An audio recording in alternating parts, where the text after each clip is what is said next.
Welcome back to Tarot Talk Tuesdays. Today we are talking about the Magician. Now, the image that you see now is the traditional Rider-Waite Tarot version of the Magician. And here you see different variations of the Magician card. Now, if you study Rider-Waite's version, you'll see a man standing with one arm raised to the heavens with a wand securely clasped in his hands while the other arm points towards the ground. This magician, the Rider-Waite magician, is bringing into his reality the energy of life in its most purest and creative form. He holds the wand, carefully aware of the psychic power, the fool carried unknowingly and lightly on his shoulders.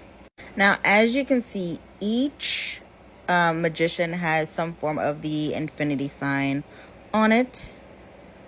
As you can see on the Rider-Waite deck, the infinity sign is above the magician's head. Now, the infinity symbol that floats above the magician's head is right where his crown chakra sits, which represents the infinite knowledge that all mages, wizards, warlocks, conjurers, and magicians hold within them. The magician uses the experience gained and pain endured and transmutes that energy into something he or she can use. He or she turns that invisible energy into something tangible. Now, if you look at this tarot deck, or this magician card is from the True Black Tarot deck. And as you can see, there is basically chaos in the background. This magician basically means that, this card basically means that the magician is creating something tangible out of the chaos and the pain from his past. Now, if you read reversals, a reverse magician means someone with a blocked energy flow. It can mean a weakness, a lack of will, confusion, or purpose. It can also mean the lethargic apathy that we connect to depression. A reversed magician can also mean the abuse of one's power, or a person who pushes his or her will onto others, aka psychic aggression.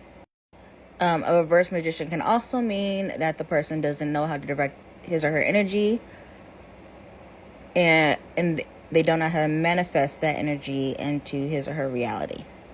Now, in astrology, the archetypical magician in Rome was known as Mercury. In Greece, he's called Hermes. The magician is a master of space and time and energy which he uses his own body as a conduit to create his own reality. His stance is of the Hermetic maxim, as above, so below, or the dying as we know, or the saying as we know it, as on earth as it is in heaven. Mercury shows to the magician that causes and effect and personal experience aren't far apart. Mercury, aka Hermes, is the god of speed, communication, salesmen, tricksters, and thieves. He is also the messenger from the heavens, bringing ideas to the physical world. In the biblical sense, Mercury can be seen as Archangel Gabriel, which translates to God is my strength, who is also the messenger of God.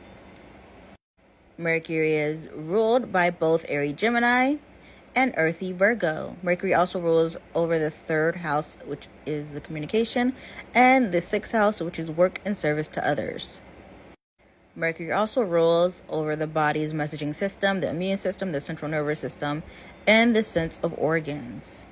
When Mercury enters retrograde, it taps into the trickster archetype that both the Fool and Magician are known for.